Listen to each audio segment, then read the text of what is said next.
Hello friends, welcome in Biolite. आज की इस वीडियो में हम लोग डिस्कस करते हैं स्ट्रक्चर ऑफ एटमॉस्फेयर। चलिए इसको स्टार्ट करते हैं।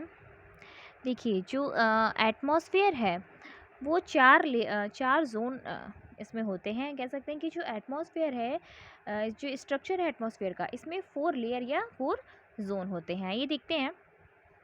फर्स्ट है हमारा ट्रोपोस्फेयर, फिर आता है स्ट्रेटोस्फियर, और फिर थर्ड पे आता है आपका मेसोस्फियर, फिर थर्मोस्फियर। थर्मोस्फियर अगेन सब डिवाइडेड होकर हो जाता है आयनोस्फियर और एक्सोस्फियर में। अब इसको हम वन बाय वन देखते हैं। देखिए सबसे पहले हमारा है ट्रोपोस्फियर। ट्रोपोस्फियर जो है वो एटमॉस्फेयर का सबसे लोअर मोस्ट रीजन है, या फिर लोअर मोस्ट गैसियस लेयर या जोन कह सकते हैं। तो सबसे जो लोअर मोस्ट गैसियस रीजन है वो है ट्रोपोस्फियर। ये आपका एक्सटेंड करता है 8 से 10 किलोमीटर। अर्थ से पोलर एल्टीट्यूड की तरफ 8 से 10 किलोमीटर की तरफ जब जाते हैं तो ये एक्सटेंड करता है, और इक्वेटर की साइड ये 16 टू 20 किलोमीटर। देखिए 8 से 10 किलोमीटर की रेंज पे ये एग्जिस्ट करता है। ठीक है, फिर इसके बाद आपका आता है स्ट्रेटोस्फियर। स्ट्रेटोस्फियर जो है ये 30 किलोमीटर थिक लेयर होता है, 30 किलोमीटर का थिक लेयर होता है। 15 से 30 किलोमीटर तक, यानी कि 15 टू 30 किलोमीटर की रेंज पे यहाँ पर एक और लेयर पाई जाती है जिसको कहते हैं ओजोनोस्फियर। इसको ओजोनोस्फियर कहते हैं क्योंकि यहाँ ये जो 15 से 30 किलोमीटर का रेंज है, यहाँ पर ओजोन गैस का कंसंट्रेशन पाया जाता है। तो क्योंकि यहाँ पर ओजोन गैस का कंसंट्रेशन पाया जाता है, यानी कि यहाँ पे जो कंसंट्रेशन है वो ज़्यादा है, यानी कि यहाँ ओजोन गैस पाई जाती है, तो इसी वजह से इस रीजन को कहते हैं ओजोनोस्फेयर। ठीक है, तो आपको ये याद रखना है कि जो ओजोनोस्फेयर है वो कहाँ पर है, स्ट्रेटोस्फेयर में। 15 से 30 किलोमीटर की रेंज पर ये लेयर यहाँ पाई जाती है। फिर आपका नेक्स्ट आता है मीजोस्फेयर। मीजोस्फेयर आपका आता है, ये एक्सटेंड करता है 80 टू 85 किलोमीटर की रेंज पे। ठीक है, ये ऊपर जाने पे जब 80 किलोमीटर तक जाते हैं तो आपका मीजोस्फेयर आता है। देन आफ्टर इसके बाद आपका आता है ionosphere, and then after exosphere. अब ये जो एक्सोस्फेयर है ये आपका आउटर मोस्ट, यानी कि ये एटमॉस्फेयर का लास्ट लेयर, ये कह सकते हैं आउटर मोस्ट लेयर है, सबसे बाहरी लेयर। ठीक है, ये जो है आइनोस्फेयर और एक्सोस्फेयर, थर्मोस्फेयर जो है वो सब डिवाइडेड होकर के एक्सोस्फेयर और आइनोस्फेयर बनाता है। अब देखिए थर्मोस्फेयर आपका एग्जिस्ट करता है 300 किलोमीटर के एल्टीट्यूड पर, 300 किलोमीटर पे। अब इस 300 में ये जो आइनोस्फेयर है ये 80 टू 90 किलोमीटर के रेंज पर ये एग्जिस्ट करता है, और उसके बाद जो अबव आप 30 किलोमीटर या ऊपर जाएंगे तो एक्सोस्फेयर मिलता है। ठीक है, यानी कि इस 30 में यहाँ पर 80 टू 90 पर आपका आइनोस्फेयर हुआ, और उसके बाद यहाँ पर 90 से अबव 300 तक में आपको एक्सोस्फेयर यहाँ पे एग्जिस्ट करता है। ठीक है, ये तो रही इनकी बात। अब देखिए लोअर मोस्ट लेयर था ट्रोपोस्फेयर, और अपर मोस्ट लेयर जो है पूरे एटमॉस्फेयर का, थर्मोस्फेयर का तो ये अपर मोस्ट लेयर हुआ ही, लेकिन पूरे एटमॉस्फेयर का अपर मोस्ट लेयर है एक्सोस्फेयर, और थर्मोस्फेयर का हम कह सकते हैं कि लोअर मोस्ट है आइनोस्फेयर, और अपर तो एक्सोस्फेयर है ही। चलिए फर्स्ट ऑफ ऑल अब वन बाय वन हम देखते हैं ब्रीफली। सबसे पहले है हमारा ट्रोपोस्फेयर। कितना एक्सटेंड करता है वो तो हमने देख लिया कि 8 टू 10 ये पोलर एल्टीट्यूड पे, and 16 to 20 at the equator. देखिए density of air is maximum, यहाँ पर एयर की डेंसिटी मैक्सिमम होती है क्योंकि यहाँ पर गैसियस जो गैसेस होती हैं वो यहाँ पे ज़्यादा प्रेजेंट होती हैं, और पार्टिकुलेट मैटर भी यहाँ प्रेजेंट होते हैं। So presence of maximum gases and particulate, यहाँ पर एयर की डेंसिटी ज़्यादा होती है। ठीक है, अब यहाँ देखिए temperature of this zone decrease sharply with increase in height. जैसे जैसे हाइट इंक्रीज होगी वैसे ही टेम्परेचर इस जोन पे यहाँ पर इस जोन में टेम्परेचर नीचे गिरता जाए, जितना ऊपर जाएंगे मतलब जैसे जैसे हाइट बढ़ती जाएगी वैसे टेम्परेचर यहाँ डिक्रीज़ करेगा। ठीक है। अब देखिए जो अपर मोस्ट रीजन होता है ट्रोपोस्फेयर का, उसको ट्रोपोपॉज कहते हैं। ये जो ट्रोपोपॉज है, यहाँ देखिए जो अपर मोस्ट रीजन है उसको ट्रोपोपॉज कहते हैं। और ये जो ट्रोपोपॉज है ये 1.5 किलोमीटर थिक होता है और यहाँ टेम्परेचर जो है वो कांस्टेंट रहता है। तो इस वजह से इस ट्रोपोपॉज जो ये लेयर होता है ये कोल्डेस्ट रीजन होता है। देखिए यहाँ ये ट्रोपोस्फियर है, ये जो इसका अपर मोस्ट लेयर होगा ये ट्रोपोपॉज है और ये इसका इस लेयर का मतलब इस जोन का कह सकते हैं ये कोल्डेस्ट रीजन होता है। एक चीज़ मैंने यहाँ आपको बताया कि यहाँ टेम्परेचर गिरता है, जैसे जैसे आप जैसे हाइट बढ़ती है वैसे ही यहाँ टेम्परेचर गिरता चला जाएगा, टेम्परेचर डिक्रीज़ होता चला जाएगा। तो इस वजह से जो at a highest level of troposphere, तो इस ट्रोपोस्फियर के जब हम हाईएस्ट लेवल पे पहुँचते हैं तो यहाँ टेम्परेचर आपका -60 डिग्री चला जाता है। हाईएस्ट लेवल पे टेम्परेचर -60 डिग्री तक चला जाता है। तो ये जो डिक्रीज़ हो रहा है टेम्परेचर, इस रेट को हम नॉर्मली लैप्स रेट कहते हैं, मतलब नॉर्मल लैप्स रेट कहते हैं इसको। ठीक है, चलिए नेक्स्ट देखते हैं स्ट्रेटोस्फियर। स्ट्रेटोस्फियर आपका 30 किलोमीटर थिक है। ठीक है, और ये जो है free from violent weather, change of temperature, इन सब चीज़ों से ये फ्री रहता है।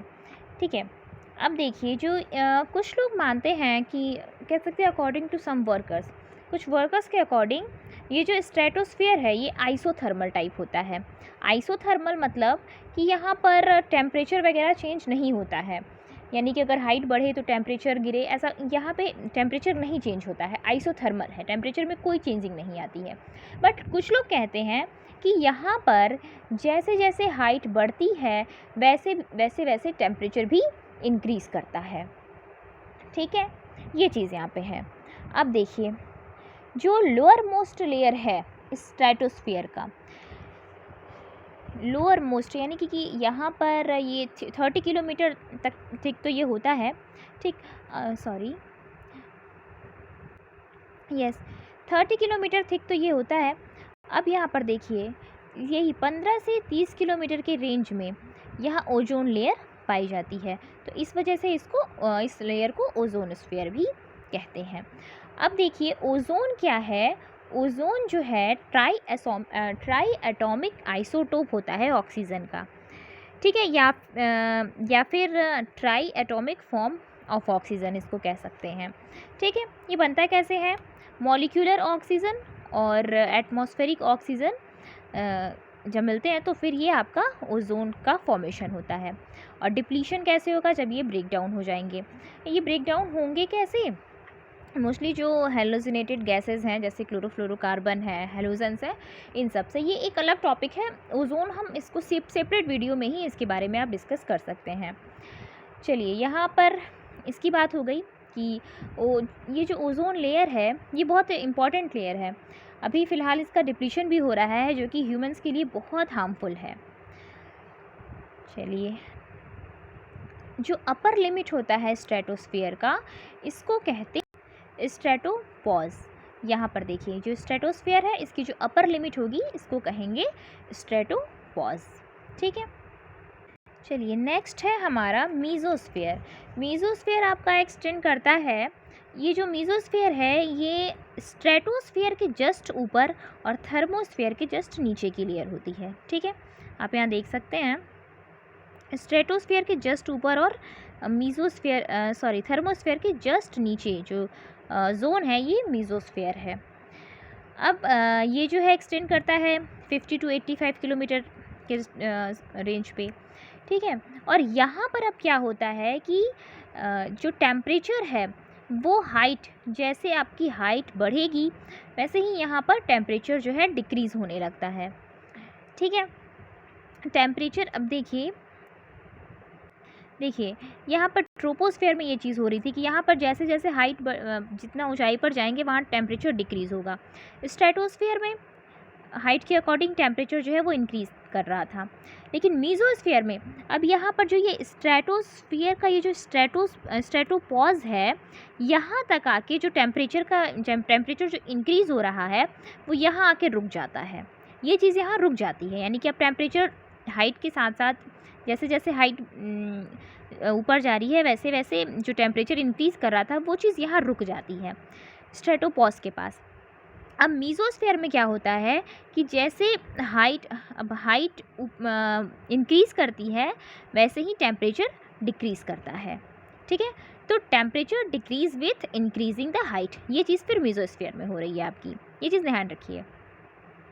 अब देखिए, at upper most layer of mesosphere the temperature reach up to -80 degree. अब टेम्परेचर तो यहाँ पर गिर रहा है, ये हम देख रहे हैं कि टेम्परेचर इसका गिरता जा रहा है, लेकिन जो अपर मोस्ट लेयर है, जब सबसे ऊपर की तरफ जाएंगे, इसका जो सबसे अपर मोस्ट लेयर है वहाँ पर जो टेम्परेचर है वो आपका -80 डिग्री तक चला जाता है। और upper most limit of this zone, इस जोन के अपर मोस्ट लिमिट को मीज़ोपॉज, यस देखिए यहाँ मीज़ोस्फीयर में ये जब अपर मोस्ट जोन पर जाएंगे तो यहाँ टेम्परेचर आपका -80 डिग्री तक चला जाता है, और जो इसका अपर मोस्ट लिमिट होगा ये मीज़ोपॉज हो जाएगा। नेक्स्ट है हमारा थर्मोस्फीयर। अब देखिए, मीज़ोस्फीयर के बाद अब ऊपर जब हम जाएंगे, यहाँ मीज़ोस्फीयर के बाद अब हम जब ऊपर चल जाते हैं तो हमारा नेक्स्ट जोन आता है थर्मोस्फीयर। थर्मोस्फीयर आपका 300 किलोमीटर तक एक्सटेंड करता है। ठीक है, जिसमें आपके 2 लेयर्स आते हैं, आयनोस्फीयर और एक्सोस्फीयर। इसमें 2 चीज़ें एग्जिस्ट करती हैं। यहाँ पर क्या होगा, टेम्परेचर इंक्रीज़ करता है विथ इंक्रीजिंग हाइट। यहाँ पर भी सेम चीज़ है, टेम्परेचर हाइट के अकॉर्डिंग इंक्रीज़ करता जाएगा। अब देखिए, यस देखिए यहाँ पर ये थर्मोस्फीयर में यह आपका 300 तक जाता है, एक्सटेंड करता है, जिसमें कि आपका आयनोस्फीयर और एक्सोस्फीयर आता है। जिसमें कि मैंने अभी आपको बताया था कि 80 to 90 पर आपका आयनोस्फीयर एक्सटेंड करेगा, देन आफ्टर आपका एक्सोस्फीयर। ठीक है, अब यहाँ पर देखिए टेम्परेचर, यहाँ पर अब टेम्परेचर आपका इंक्रीज़ करेगा विथ इंक्रीजिंग हाइट। जैसे हाइट इंक्रीज़ करेगी वैसे टेम्परेचर भी यहाँ पर इंक्रीज़ करेगा। अब ये ध्यान देने की बात है कि यहाँ आयनोस्फीयर में जो टेम्परेचर था वो मीज़ोस्फीयर में यहाँ टेम्परेचर डिक्रीज़ कर रहा था, लेकिन अब थर्मोस्फीयर में यहाँ पर अब टेम्परेचर आपका हाइट के साथ साथ टेम्परेचर भी इंक्रीज़ कर रहा है, बढ़ रहा है। ठीक है,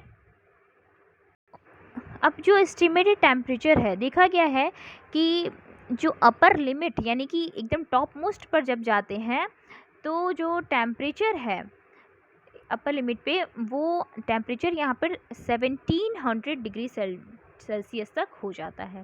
दैट मीन्स कि इतना ज़्यादा इंक्रीज़ करता है। High temperature of this zone due to absorption of high energetic solar light, यानी कि जो हाई टेम्परेचर है, यानी इतना ज़्यादा जो टेम्परेचर है वो इस वजह से कि सोलर रेडिएशन यहाँ ज़्यादा होता है, एब्जॉर्प्शन ज़्यादा होता है सोलर लाइट का, इस वजह से यहाँ पर टेम्परेचर हाई रहता है। यस ठीक है, अब देखिए, अब इसके ये जो 2 लेयर में डिवाइडेड है, जो ये 2 लेयर में डिवाइडेड है, आयनोस्फीयर और एक्सोस्फीयर। अब इसको 1 by 1 देखते हैं। फर्स्ट है हमारा आयनोस्फीयर। आयनोस्फीयर जो है हमारा 80 किलोमीटर से आगे एक्सटेंड करता है। फिर इसमें आयनोस्फीयर में नंबर्स ऑफ आयनिक लेयर्स होते हैं, और atomic form of gases are, यहाँ स्पेलिंग मिस्टेक हो गई है, are found in this zone. इसी जोन में आपका एटॉमिक फॉर्म ऑफ गैसेस के एटॉमिक फॉर्म भी यहाँ पाए जाते हैं। At a high above 80 kilometre the ionisation of air occur. अब 80 किलोमीटर तक हाइट तक जाने पर यहाँ पर आयोनाइजेशन भी एयर का आयोनाइजेशन भी होता है।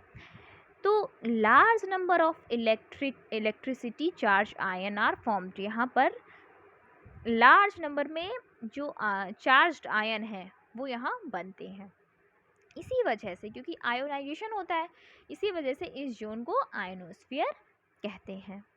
It reflect short radio waves making the telecommunication possible over long distance. ये क्या होता है कि शॉर्ट रेडियो वेव्स वगैरह यहाँ पे बनते हैं, जो कि टेलीकम्युनिकेशन जिससे कि पॉसिबल हो पाता है।